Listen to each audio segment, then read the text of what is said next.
Pozdravljeni. Letošnjo sezono smo poimenovali Lebdenje. Zdelo se nam je, da je to najprijaznejši izraz za občutja, ki jih imamo do trenutnega sveta. Občutja do tega, ker se ne moremo več spomniti, kako je bilo pred krizo in ker nikakor ne moremo vedeti, kako bo, ko bo krize konec. Bojo sledile nove krize in tako naprej.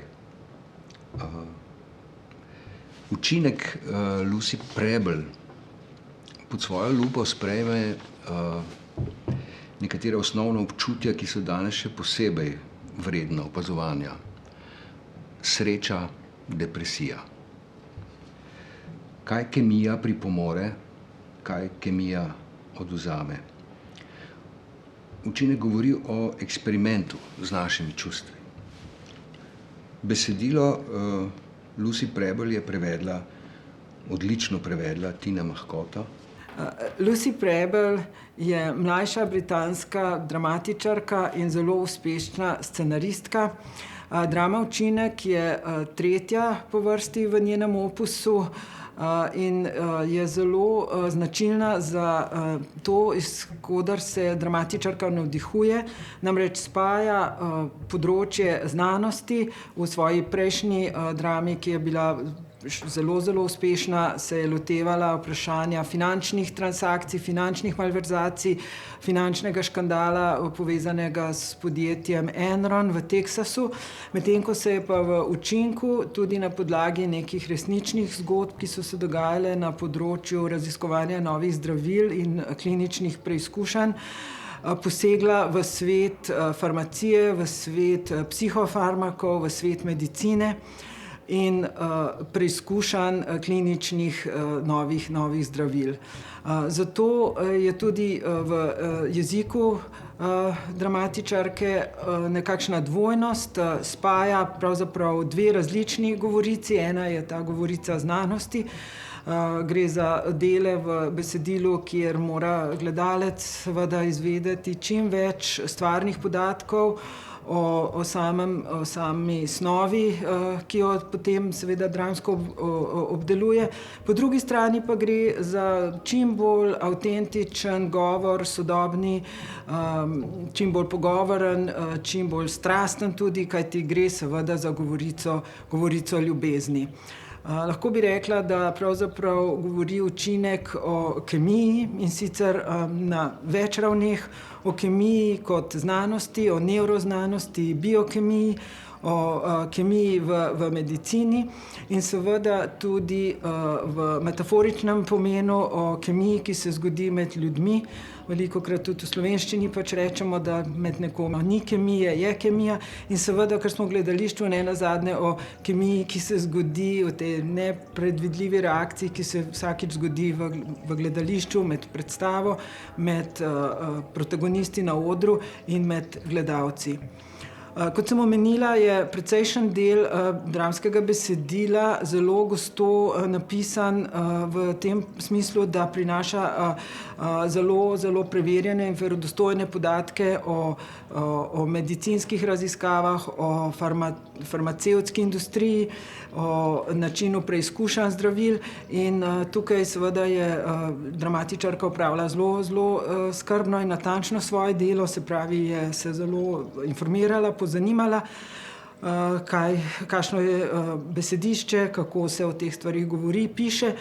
In seveda sem morala kot prevajalka to storiti tudi sama in sem seveda zlasti pri vprašanjih, ki zadevajo farmacevtske preizkuse, preizkušanje zdravil, se posvetovala strokovnjakom. Rada bi se mu zahvalila, to je dr. Matjaž Ravnikar, ki je profesor na Fakulteti za farmacijo in je z mano pregledal, mi pomagal in popravil pač ta mesta v besedilu.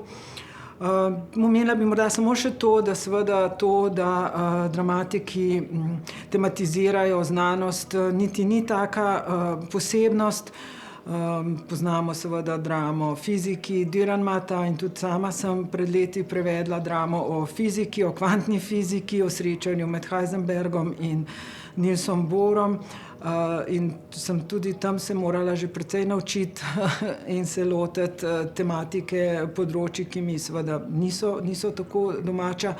No, pač pri učinku Lucy Prebble sem se pa ukvarjala z znanostjo, s kemijo, z nevroznanostjo in upam, da je tudi v mojem prevodu nekaj te kemije, ki je pomagala potem tudi ustvarjalcem predstave in bo seveda ustvarjala kemijo tudi, ko bo predstava na ogled. Režiserka je Eva Nina Lampič, ki ste jo gledalci lahko spoznali v njeni režiji Tarzana od Roka Vilčnika. Ja, jaz, ko sem dobila ta tekst v branje in ko sem ga prebrala, moram reči, da me je zelo, zelo potegnil noter. In me je pritegnilo to, kako drama operira z realnimi dejstvi. In v bistvu se mi je takoj zazdelo, da mora pač uprizoritev v bistvu tudi ujeti ta nek dokumentaren občutek realnosti. Tako da je mogoče posebnost te uprizoritve ta, da se en del predstave dogaja tukaj na odru, en del predstave se pa dogaja v bistvu v hodnikih tukaj ob odru, na tej strani, pa na drugi strani, pa na enih stopnicah tam, pa tam na enih stopnicah, pa na enem hodniku tukaj spodaj. In v bistvu to gledalci z dvorane spremlja tukaj na teh platnih zadaj. In v bistvu ena taka zanimiva mešanca tega, kaj jaz vidim v živo, kaj vidim v bistvu slutam, da se dogaja tukaj, pa gledam tule. In v bistvu imajo igralci možnost, da odigrajo to igro ne samo na tem odru, ampak tudi povsod okrog, pa spodaj tudi. Okoliščine, v katerih ustvarjamo to predstavo, se na nek način zelo zanimivo preplete tudi z okoliščinami, ki jih živijo te liki. Se pravi, mi zdaj že nekaj mesecev živimo v tej v bistvu v izolaciji z omejenimi stiki. In v bistvu spremljamo tudi razvoj, spremljamo ta razvoj novega cepiva, novih cepiv. In te naši liki tukaj so pa tudi v bistvu del študije in živijo več tednov tudi v izolaciji, tudi v omejenih stikih.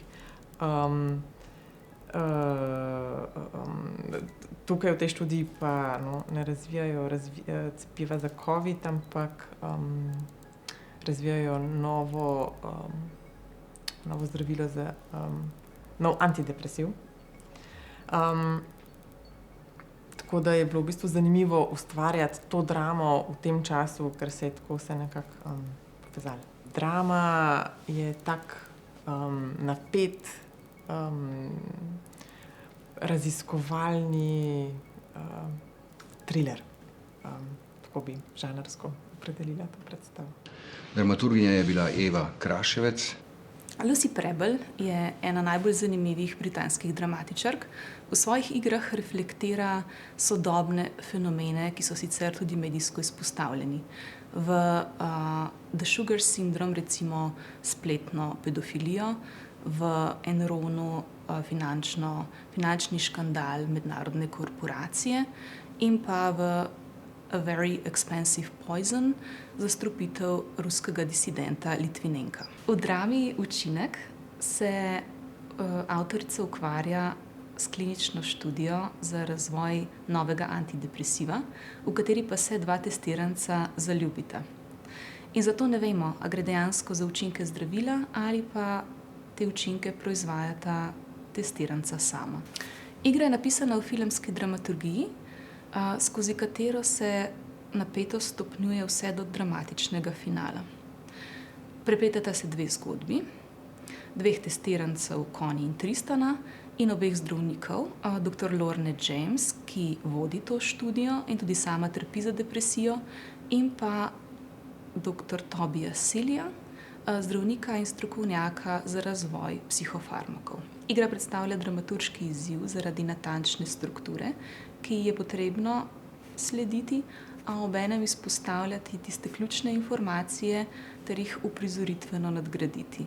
Obenem pa seveda pripovedovati občutljivo zgodbo o mejah nevroznanosti in človekovi subjektivnosti. Prepletanje scenografije in posnete realnosti po hodnikih okolice odra sta prispevala scenografka Jasna Vastel in avtor videa Dani Modrej. Ob prvem branju se mi je drama zdela zelo dinamična in kot da se dogaja tukaj in zdaj. In to je pravzaprav bilo tudi v bistvu glavno vodilo uporabe videa, da ga uporabljamo tukaj in zdaj, da gre vse v živo. Sem se tudi lotil, bom rekel, videa na nek prostorski način. Zanimali so me hodniki v okolici odra, zanimala me je sama stavba, ker na vse zadnje prostor dogajanja v drami je inštitucija in tudi gledališče je inštitucija. In tukaj so se mi zdele neke paralele, ki jih lahko uporabimo. Gordana Bobojevič je kostumografinja, avtor glasbe je Aleš Zorec, luč je oblikoval Vlado Glavan, lektorica je bila Klasja Kovačič. Premierno uprizoritev si boste lahko ogledali 10. februarja ob 20. uri. Dan zatem si boste lahko ogledali prvo ponovitev in tudi pogovor z ustvarjalci ekipe. Obe predstavi bosta potekali v živo z našega odra, pogovor z ustvarjalci pa bo potekal preko Zoom okvira in se pravi, da se bomo lahko pogovarjali. Tesnobni, to hočete reči, da čutite tesnobo. Ste mogoče kdaj trpeli za depresijo? Žalostni ste. Kaj, če je depresija simptom, ne bolezen?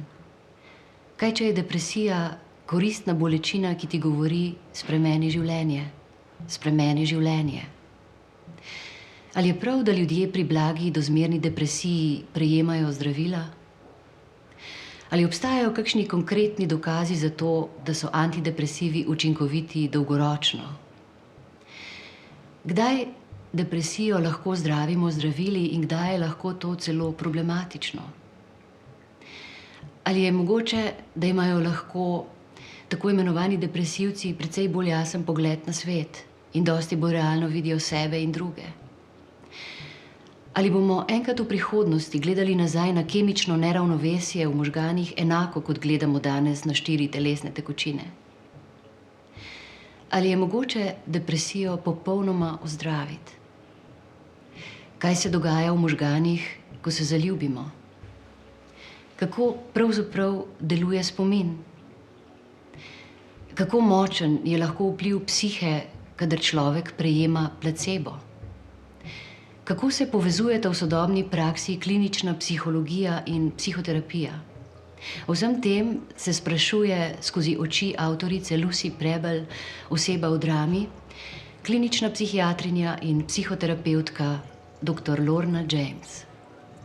Mi smo se pri tej predstavi, poleg nekih širših tem, ukvarjali dosti v bistvu s 4 posamezniki, ki jim nek medicinski eksperiment povzroči pravzaprav neke totalne intimne transformacije, kar je dosti aktualno v bistvu žal. In pa z 2 zelo močnima odnosoma med temi ljudmi. In zdaj v primeru mojega lika, Connie, gre za odnos med 2 totalno različnima človekoma, ki čisto drugače občutita in razumeta svet, ampak zdaj v tej specifični situaciji pač trčita eno ob drugega in nepričakovano najdeta neko skupno vsebino. Connie se v bistvu kot mlada punca, študentka psihologije, za to, da bo sodelovala kot prostovoljka pri klinični študiji. V bistvu odloči pretežno iz študioznih razlogov. Pač njo zanima depresija, klinične študije, ampak med to študijo se pa zgodi, da pride do nepričakovanega stika, simpatije z enim od drugih prostovoljcev. In zdaj, ker se pod vplivom antidepresiva in zaradi povišanja dopamina ta njen ubrani razum, s katerim se je tako navajena soočati s svetom, razvodeni, se v bistvu s tem fantom tako zaplete, da zapade v osebno stisko. In pride do nekega vertiga ekstremnih čustev in občutkov in hkrati stalnega preizpraševanja, kaj je resnično. Ona se zaveda, da je pod vplivom antidepresiva, zdravil, hkrati pa vse občuti neverjetno resnično. Vedno je pa tukaj že možnost placeba in kaj je zdaj res. To je pa seveda tudi igralski izziv, se pravi, kako igrati učinek. In jaz sem se pri njej najbolj ukvarjala v bistvu s temi preklopi, med tem hlastanjem za lastnim razumom, za katerega imaš občutek, da ti je spolzel iz rok, pa med tem, da se totalno predaš trenutku v bistvu. Ker se mi zdi, da je to njen največji konflikt, nek ta neizprosen moment, ko se zabriše meja med tem, kaj prihaja iz mene in kaj prihaja od zunaj. Se pravi, zaljubljenost je kemična reakcija, a je res? In če je, a se zgodi od znotraj, ali ima lahko na to učinek nekaj zunanjega. In če je zdaj zaljubljenost kemična reakcija, kaj potem ljubezen, ki pride po njej. Najbolj zanimiv del tega študija mi je bil v bistvu lih ta razmislek o tem momentu, odkot prihaja nekaj. A je iz mene ali je od odzunaj. To v bistvu nek moment, ko zgubiš zaupanje v lasten razum, zato ker ne veš več učinek česa so tvoja načela oziroma to, s čimer se ti identificiraš. In mislim, da zato ne rabiš biti v nekem skrajnem psihološkem stanju. Jaz mislim, da se nam to, da se lahko totalno poistovetimo s tem. Tudi danes v tej poplavi informacij in vsega, mislim, da ljudje hitro pridemo do tega momenta, ko v bistvu začnemo dvomiti v lasten razum, med tem, ko nam še emocije delajo zraven. Psihofarmakološka revolucija je odločilni medicinski dogodek mojega časa. Pravi Toby Seeley v Učinku, psihiater, ki je večino svojega življenja opravljal raziskave za zdravilne učinkovine za zdravljenje depresije. To je lik, ki ga igram v drami, ki se z depresijo ukvarja, ki se ukvarja z odnosom do zdravljenja depresije, do psihofarmakoloških učinkovin in do odnosov, ki se ob tem spletajo. Zelo sem vesel, da se bomo lahko pokazali pred ljudmi, čeprav na tak način, čeprav nadaljavo. Ne vemo v tem trenutku, koliko je to naša nova realnost, za koliko časa, koliko bo trajalo, kakšne bojo posledice in koliko se bomo za depresijo, ko bo tega enkrat konec, zdravili vsi. Mogoče bo ta naša predstava dala kak odgovor, namig, oris ali pa rešitev. Drama Učinek preizkuša 4 ljudi v bistvu v eni zelo ekstremni situaciji. Mislim pa, da je definitivno vredno pogledati si predstavo ne iz mogoče samo iz tega, kakšen učinek ima klinična študija, ampak mogoče kako se te 4 liki, 4 karakterji sukajo okrog tega učinka in kako pol v bistvu to vpliva na njih. Zdaj, Tristan, moj lik, je pa definitivno nekdo, ki bi vas vse povabil zelo direktno, zelo direktno in verjetno ne bi nič govoril po ovinkih, tako kot jaz trenutno, ampak bi enostavno vas postavil pred dejstvo in rekel, da nujno morate si priti to pogledati, da vam ne bo žal in da bomo v živo in da Tristan bo prišel ziher.